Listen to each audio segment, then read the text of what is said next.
Hello and welcome back to another Giant Slayer TFT How to Play video. Today our analyst will be diving into how to play Space Jam. This is a fun build as you get to watch Darius the Dunk Master do what he does best: dunk. We'll go over the general how to play for the build with a separate section for galaxies as those are special circumstances. Let's get into the video. But before we begin, please don't forget to click the links in our description. Give your support to everyone who helped make this video happen. We host many TFT tournaments with plenty of exciting content to come, so be sure to also follow our Giant Slayer TFT social media pages. Alright folks, let's get back to the video, and to start it off, let's go over the core items. Surprisingly, this build does not require you to have perfect items to do well, as you can get by with several different combinations of items on Darius. Darius is of course the primary carry, with Rakan as the secondary, followed by Jace. You can also look to itemize Xin Zhao and Kassadin with a few items, but it's rare to prioritize items on them. For the beginning carousel, you can look for a wide variety of components, though Rod is one of the best options. Sword, Chain Vest, and Tear are also okay options. The only component that you want to avoid is Bow, as it doesn't have many applications in this comp. Core items for Darius do lean heavily towards Rod, but it can vary depending on what components you get throughout the game. Deathcap and Ionic Spark are by far the best two items to have on him. Ideally, you'll want Ionic Spark every time you play the build, whether it's on Darius or another champion like Jace. Double Deathcap also works if you find yourself with a lot of extra rods. Outside of those two items, there's a plethora of options. Defensive items include Guardian Angel, Quicksilver, or Trapclaw, and if you have a Spatula, Protector's Chest Guard. The Protector item increases the survivability of Darius by a good amount,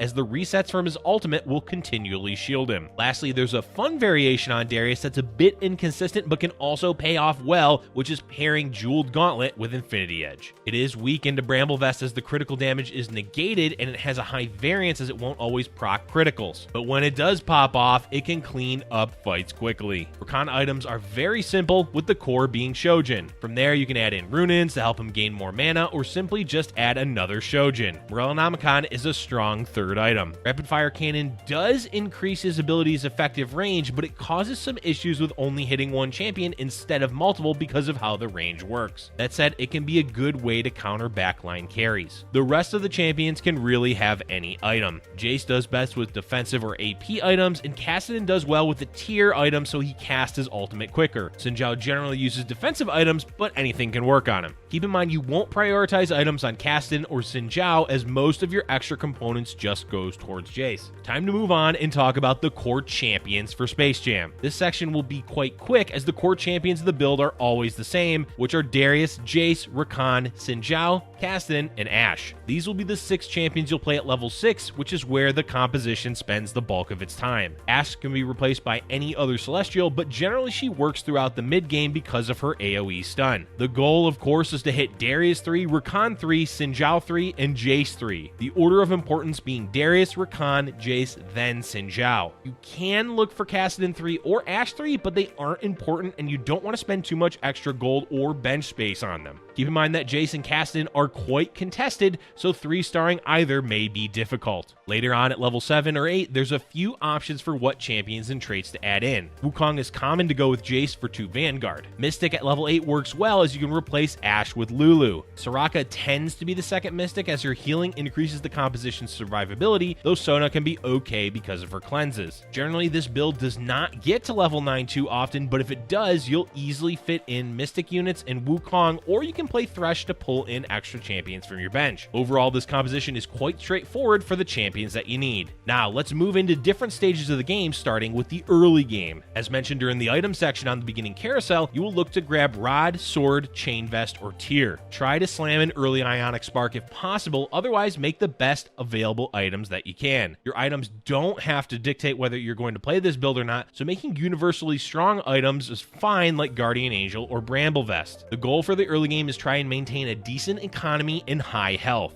Do this by playing the strongest board you can via hitting 2-star units and leveling early on 2-2 and 2-5. Leveling early also increases your chances of naturally rolling a Jace, which can be a great way to boost your early game. A benefit of playing Space Jam is that I can have a fairly strong early game with early Space Pirates. Graves 2, despite being nerfed in 10-11, is still a great utility champion, and Darius being a 2-cost is not too hard to find. Rakan is underrated as an early game champion, so look to grab those 3 units if you can find them. And of course, if you find Jace, play him. Jace with another Vanguard is one of the strongest boards you'll have early on besides hitting multiple 2-star units. Once you hit Krugs, you'll be able to determine if it's worth pursuing Space Jam or not. Good indicators of playing it are having a Darius 2 or Rakan 2 and at least one item for either champion. Jace is another indicator for playing the build. Make sure to scout on Krugs, 3-1 and 3-2 as you need to know if others are contesting the build. It's much more difficult to place well with Space Jam when it's contested, so knowing if other players are playing it is important before committing to the build. Overall, your goal for the early game is the same as most compositions. Try to maintain high health and build up your economy. As we're moving into the middle of stage 3, let's talk about the mid game. At this stage of the game, you're going to go to level 6 sometime from 3-2 to 3-5. It depends on how strong you are and what your economy is like. If you've been win streaking or winning multiple rounds, it's good to level to 6 as quick as you can and push your board advantage. You don't want to ruin your economy too much though, so try not to level if you dip below 30 gold. If you're in a position where you don't have a strong board and you've been losing a lot, then you'll want to play it slow on level 5. Get up to 50 gold and then slow level to 6. This can be risky as you'll likely lose rounds, but it's much harder to recover from a weak early game if your economy isn't strong through stage 3. Whenever you hit level 6, you've got 2 goals. Get up to and maintain 50 gold and roll for upgrades. The first priority when slow rolling, meaning rolling excess gold above 50, is to upgrade all the champions on your board to tier 2. This includes Ashe and Kassadin, though both of them are definitely less important. It's okay to dip below 50 gold at this point if it's helping your board get stronger. While you're upgrading your board, make sure to pick up extra Darius, Rakans, and Jaces. As mentioned earlier, the order of importance is Darius, Rakan, Jace, and lastly, Xin Zhao. Throughout stage 4, your goal is to upgrade all 4 of these champions to 3 stars. Jace 3 may be difficult to procure on level 6, especially if he's being contested. If you're nearing the end of stage 4 and still don't have upgraded 3-star champions, you can start rolling more aggressively. Around when you're almost 12 gold from leveling naturally is a good time to begin rolling below 50. Don't ruin your economy too much, but you really want to hit at least Darius 3 by Raptors at the very latest. Once you've hit Darius 3 and preferably Rakan 3, you can start looking to level. At 7, you can add in Vanguard, usually Wukong. Overall, your goal in the mid game is to hit Darius 3 and Rakan 3 by Raptors or early stage 5. Doing so earlier is preferred, and if you don't hit it by that point, you're likely looking to bottom 4 or at best a 4th place finish. Space Jam is a volatile build, meaning it can top 2 just as easily as it can bottom 2. And for the last stage of the game, we've got the late game. This stage of the game, there's not much you'll need to do for your board state. Continually look for upgrades if you haven't hit Darius and Rakan 3, and if you can, hit Jace 3. You're not likely to go to level 9 in this build unless you've absolutely high rolled, so at level 8, try to play your best board you can by scouting other players and play the traits you need. Mystic is common to add in at level 8, but isn't always needed. In general, the late game is all about positioning more than anything else. Scouting diligently and repositioning every single round is the key to success. Jace and Kassadin are the 2 champions you want to be moving the most, as finding the best spot for them to do the most damage with AoE is going to be key to winning rounds. Rakan can be positioned in the second row behind your front line near the sides so that he has a higher chance of hitting the enemy backline with the second cast of his ultimate. Darius will generally be on the sides as well to take a bit of damage so that he casts a little bit earlier. Make sure you move him away from hard to kill targets as you want to try to get him to reset quickly. Lastly, a tip against infiltrators is to move your board to the back row. This makes it so your champions will target the infiltrators first, which can easily win you the round against builds like Mech Infiltrator. Alright, there's one last section to go over for Space Jam, and that's galaxies. This will cover the relevant galaxies that affect how this comp plays. First up is the newest galaxy, Little Legends. With this galaxy, you start the game with 85 health, which can be quite bad for any reroll build. If you take a lot of early game damage, it's best to just play a different comp. That said, if you have good items and champions for Space Jam, then you can play it. You'll just have to roll more aggressively in the mid game. Next up is the best galaxy for any reroll build, Trade Sector. This one is pretty simple as a free reroll every round makes finding your units much easier. Definitely the best galaxy for this build. Another strong galaxy for Space Jam is Treasure Trove. This galaxy will ensure that you find the items you want and net you a lot of excess gold. It's a great galaxy to aim for hitting Jace 3 and Kassadin 3 since you'll likely be able to give them extra items. Nekoverse is an interesting galaxy as it can be both good and bad. Because it's common for players to have quicker 2-star 5-cost champions, it means that Space Jam can get outscaled.